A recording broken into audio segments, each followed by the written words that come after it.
Hello students, welcome to my new video. Today we will discuss VBT for coordination compound. तो last lecture में हमने octahedral complex को study किया था. अभी आज के लेक्चर में मैं आपको बताऊंगा टेट्राहेड्रल कॉम्प्लेक्स में किस तरह से VBT ने कहा कि कॉम्प्लेक्स फॉर्मेशन होगा. तो टेट्राहेड्रल कॉम्प्लेक्स में आपको मालूम है कि जो हाइब्रिड स्टेट होगी वो sp3 होगी. ये तो हमें मालूम ही होना चाहिए. इसी तरह से जैसे स्क्वायर प्लेनर कॉम्प्लेक्स है तो dsp2 होता है. तो पहले टेट्राहेड्रल कॉम्प्लेक्स को स्टडी कर लेते हैं. तो इसके लिए मैं एक एग्जांपल आपको देता हूं. उस एग्जांपल को लेकर के ही हम VBT ने किस तरह से कहा कि टेट्राहेड्रल कॉम्प्लेक्स फॉर्म करेगा. तो एक एग्जांपल लेते हैं हम NiCO4. ये एक कॉम्प्लेक्स हमने ले लिया. ओके, NiCO4 ले लिया. तो सबसे पहला तो हमें ये बताना है कि what is the oxidation state of nickel. Central metal ion जो है निकिल, इसमें निकिल की ऑक्सीडेशन स्टेट क्या है. तो वो कैसे निकाल दिए आपको. जो ये कार्बोनिल है, देखिए कार्बोनिल जो है एक तरह का न्यूट्रल लिगेंड है. कार्बोनिल और काफी स्ट्रॉन्ग लिगेंड भी है. कार्बोनिल न्यूट्रल लिगेंड है, स्ट्रॉन्ग लिगेंड है. तो होता क्या है कि जो ये इसकी ऑक्सीडेशन स्टेट क्या होगी आपकी, CO की 0 होगी. ओके, तो इसकी जब ऑक्सीडेशन स्टेट 0 होगी, बाहर से अगर कोई चार्ज नहीं दिया हुआ है तो निकिल भी अपने आप में क्या होगा, 0 ऑक्सीडेशन स्टेट लिया हुआ होगा यहाँ पर. ठीक है, तो अब मैं निकिल की पहले आपको जो इलेक्ट्रॉनिक कॉन्फ़िगरेशन आप लिखते हैं, निकिल कितना होता है आपका, एटॉमिक नंबर कितना है 28. तो इट मीन्स लास्ट में ये क्या आना चाहिए, 4s2 3d8 आना चाहिए. ओके, तो अगर मैं पहले इसका ग्राउंड स्टेट में पूरा लिख लेता हूं जो निकिल 28 होता है, तो वो देखिएगा जरा, 1s2 2s2 2p6 3s2 3p6, फिर आएगा आपका क्या 4s2 3d8. लेकिन हम उसको जो है जो ऑर्बिट के अकॉर्डिंग लिख देते हैं, 3 को पहले लिखते हैं तो 3d8, देन आपका आएगा क्या 4s2 आएगा. ये इलेक्ट्रॉनिक कॉन्फ़िगरेशन हमने अबव के अकॉर्डिंग जो है ये बना दिया है. तो इसको हम पूरा भी लिख देते हैं. देखिए 3d8, क्योंकि यहाँ पर निकिल जो है ऑक्सीडेशन स्टेट इसकी 0 है, तो इसी फॉर्म में ये रहेगा. तो 3d8 को पूरा लिखते हैं. देखो क्या लिखेंगे, 1 2 3 4 एंड 5. जो d ऑर्बिटल हो गए आपके, 3d ये हो गया, 4s ये आ गया आपका. 4s के बाद 4p है, तो 4p तो अभी कुछ है ही नहीं, 4p 0 कुछ है नहीं. ठीक है ना, 4p भी हम लिख देते हैं 1 2 3. क्लियर. तो 3d8 को पूरा लिखा जाएगा. आप हुंड रूल को यहां पर पहले अप्लाई करते हैं. 1 2 3 4 5 6 7 8. ओके, 4s2 यह हो गया आपका. इतना क्लियर है ना. नाउ अब आपको क्या करना है, देखिए जो बॉन्डिंग होनी है, क्योंकि निकिल के साथ में जो सेंट्रल मेटल है उसके साथ में कार्बोनिल जुड़ना है. तो कार्बोनिल अपने लिए क्या करेगा, रिक्वायर्ड नंबर ऑफ ऑर्बिटल्स जो है कोशिश करेगा कि उसको सेंट्रल मेटल के पास में हो. अगर सेंट्रल मेटल के पास में इसमें 4 लिगेंड है, इसका कोऑर्डिनेशन नंबर 4 है, 4 ऑर्बिटल अगर वैकेंट नहीं है सेंट्रल मेटल के पास में, तो ये कॉम्प्लेक्स फॉर्म नहीं कर सकता है. तो due to the strong ligand nature, जो इसका नेचर है, स्ट्रॉन्ग लिगेंड का नेचर है, स्ट्रॉन्ग लिगेंड वो है, तो ये क्या करेगा, जो अंदर की तरफ यानी कि न्यूक्लियस की तरफ, अंदर की तरफ वो जोड़ना चाहेगा. तो उसके लिए क्या करेगा, देखिए जब ये एक मेटल है, जब इसके साथ में आप CO को जोड़ते हैं यानी कि कार्बोनिल को इसको जोड़ते हैं, तो वो कोशिश करता है कि अंदर की तरफ के ऑर्बिटल्स के साथ वो जुड़े.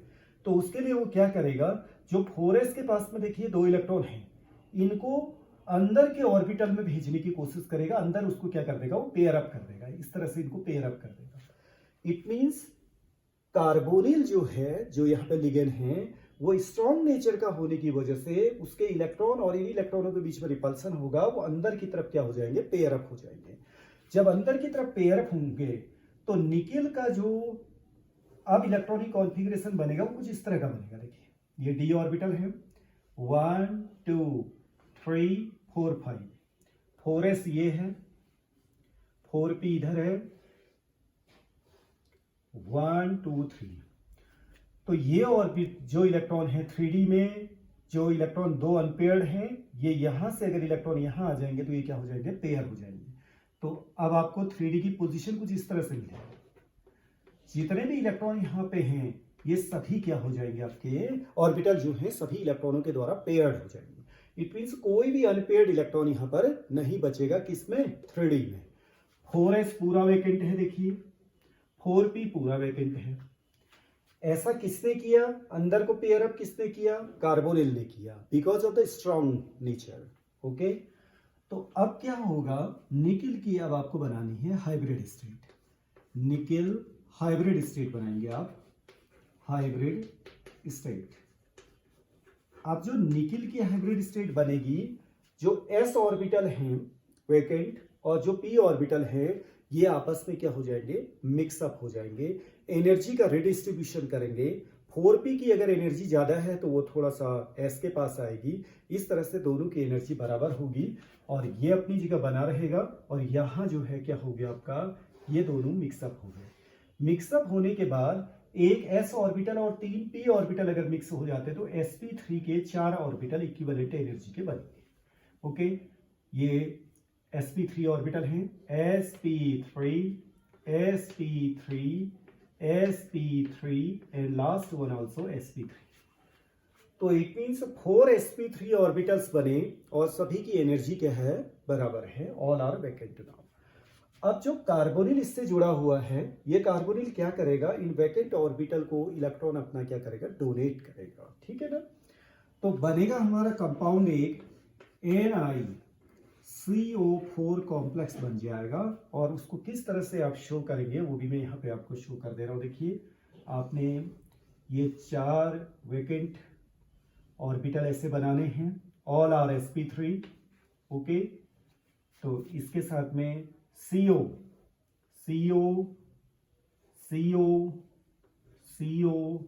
और CO। इन CO के C के पास में एक क्या होता है, आपका लोन पेयर होता है। वो लोन पेयर किसको डोनेट करेगा, vacant sp3 hybrid orbital. Vacant sp3 hybrid orbital को एक एक लोन पेयर डोनेट किया जाएगा और जिससे ये वैकेंट sp3 हाइब्रिड ऑर्बिटल जो हैं इलेक्ट्रॉनों के द्वारा कंप्लीटली फिल्ड अप हो जाएंगे। जब ये इलेक्ट्रॉनों के द्वारा कंप्लीटली फिल्ड अप हो जाएंगे तो NiCO4 में जो इलेक्ट्रॉनिक कॉन्फ़िगरेशन अब बन जाता है मॉलिक्यूल बनने के बाद, उनके ऑर्बिटल्स में जो कॉन्फ़िगरेशन बन जाएगा, आप देखेंगे सभी इलेक्ट्रॉन्स आपके क्या हो जाएंगे, अब ऑर्बिटल्स पेयर्ड हो जाएंगे। देखिए, ये d ऑर्बिटल पूरा पेयर्ड है, ये पूरा पेयर्ड हो गया। तो इट मीन्स जो NiCO4 का जो टेट्राहाइड्रल कॉम्प्लेक्स बना है sp3 हाइब्रिडाइजेशन के द्वारा, वो जो है आपका डायामैग्नेटिक होगा। और उसको कैसे आप शो करेंगे, देखिए निकिल जो है सेंट्रल में होगा आपका, एक CO इस तरह से आप ऐड कर देंगे, यहाँ पे एक CO इधर ऐड हो गया, उसी तरह से एक CO आप यहाँ लिख सकते हैं और एक CO आप इस तरह से लिख सकते हैं। तो ये एक तरह का, अगर मैं थोड़ा सा इसको और चेंज करूं क्योंकि मैंने ये सीधा बना दिया है तो आपको ये लगेगा कि ये तो टेट्राहाइड्रल है ही नहीं, क्योंकि 3 डायमेंशनली आपको बनाना होता है। तो थोड़ा सा आप इसको क्या कर देंगे, बैंड कर देंगे और इस तरीके से ये जो है एग्जैक्ट आपको टेट्राहाइड्रल शो होगा। क्योंकि टेट्राहाइड्रल में आपको बॉन्ड एंगल जो लेके चलना होता है वो लेके कितना चलना होता है, आपने 109 डिग्री 28 मिनट का बॉन्ड एंगल लेके चलना होता है। Okay, all the bond angles are equal and they are 109 degree 28 minute. तो इस तरीके से जो है ये टेट्राहाइड्रल ज्योमेट्री तैयार होती है और ये VBT ने ऐसा सब बोला है। ओके, VBT ने क्या बोला है ये लास्ट लेक्चर में भी मैंने बोल दिया है और इससे आपको सिस्टमेटिक तरीके से ये पता भी चल गया है। ओके, इसी तरह से आपको एक कॉम्प्लेक्स और अगर एग्जांपल और देते हैं तो एक एग्जांपल और दे देता हूं मैं आपको। देखिए, एक एग्जांपल है आपका Ni, ध्यान से देखिएगा। ये जैसे हमने, इसमें मैं आपको एक चीज और बता दूं कि जो ये है आपका सभी इलेक्ट्रॉन्स पेयर्ड हैं, तो ये आपका क्या हो गया, डायामैग्नेटिक कॉम्प्लेक्स हो गया। एक तो ये भी आप नोट कर लीजिएगा, डायामैग्नेटिक कॉम्प्लेक्स। ओके, अब लेट एक कॉम्प्लेक्स और दिया जाता है आपको वो है NiCl4, NiCl4, और बाहर से लगाया जाता है आपका क्या, +2 लगाया जाता है। ओके, तो ये कॉम्प्लेक्स भी आपको बताना होगा, जैसे नंबर 1 कि ये किस तरह की ज्योमेट्री लिया हुआ होगा। ये ज्योमेट्री तो टेट्राहेड्रल ही होगा, यही ज्योमेट्री होगी। समझ में आया ना? जब ज्योमेट्री टेट्राहेड्रल है तो ऑब्वियसली कि इसमें जो हाइब्रिड स्टेट होगी वो sp3 ही होगी, इसमें कोई कंफ्यूजन नहीं है, जैसे यहाँ हुआ था। लेकिन आपको ये इंपॉर्टेंट एक क्वेश्चन अराइज होता है कि ये कॉम्प्लेक्स भी क्या डायामैग्नेटिक ही होगा या पैरामैग्नेटिक होगा, ये बड़ा इंपॉर्टेंट है। ठीक है ना? कभी भी ये याद नहीं करना है कि अगर हाइब्रिड स्टेट सेम है, हाइब्रिड स्टेट अगर ये भी sp3 है और इसका भी sp3 दिया है, तो कोई ज़रूरी नहीं है कि वहाँ पर मैग्नेटिक नेचर एक हो। जब आप इसका पूरा कॉन्फ़िगरेशन बनाएंगे तो मैं आपको बता दूं, निकिल तो यही बनाएंगे आप, ठीक है। हाइब्रिड स्टेट आप देखिए, अब निकिल ऐसा बनाया, लेकिन निकिल की यहाँ पर ऑक्सीडेशन स्टेट आप देखिए, यहाँ पर निकिल किस फॉर्म में, देखो Cl4 है, तो यहाँ क्या आ जाएगा आपका, ये आएगा कितना बोलिए, अगर +2 दे रखा है ना, यहाँ पर होगा आपका ये -2 ऑक्सीडेशन स्टेट होगी।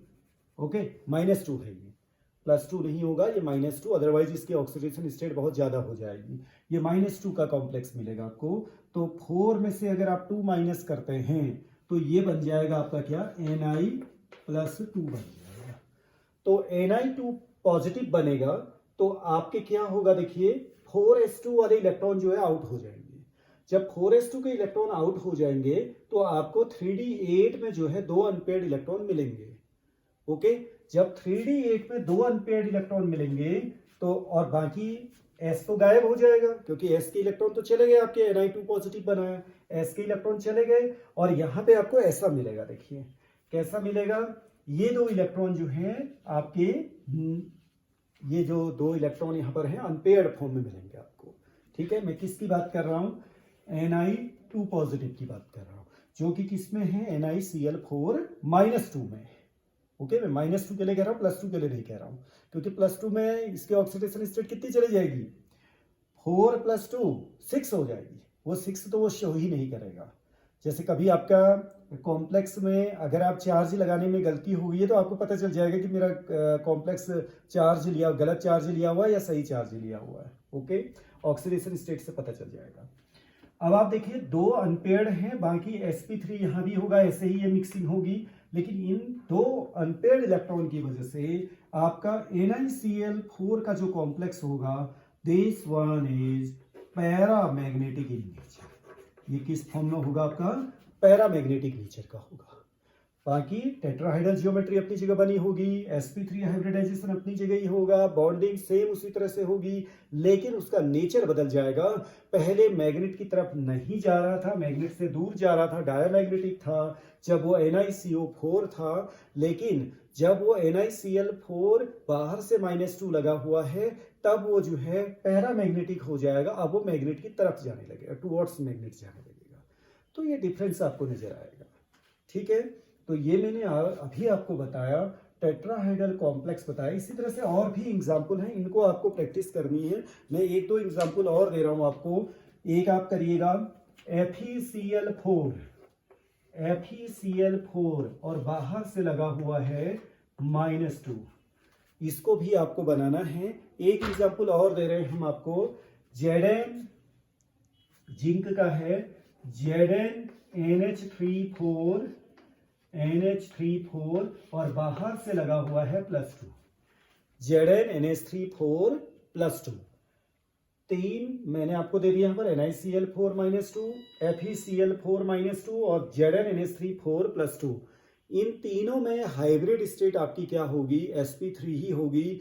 All are tetrahedral in shape, और लेकिन इनका जो मैग्नेटिक बिहेवियर होगा वो अलग अलग हो सकता है। आप इसको पूरा प्रैक्टिस करिएगा और सभी के मैग्नेटिक बिहेवियर को आप निकालने की कोशिश करिएगा, और जहां कहीं भी आपको कन्फ्यूजन होता है तो आप मुझसे डिस्कस कर लीजिएगा। Okay, thank you very much. Now see you in next lecture. Next lecture में मैं आपको ये बताऊंगा कि स्क्वायर प्लेनर कॉम्प्लेक्सेस में क्या क्या होता है।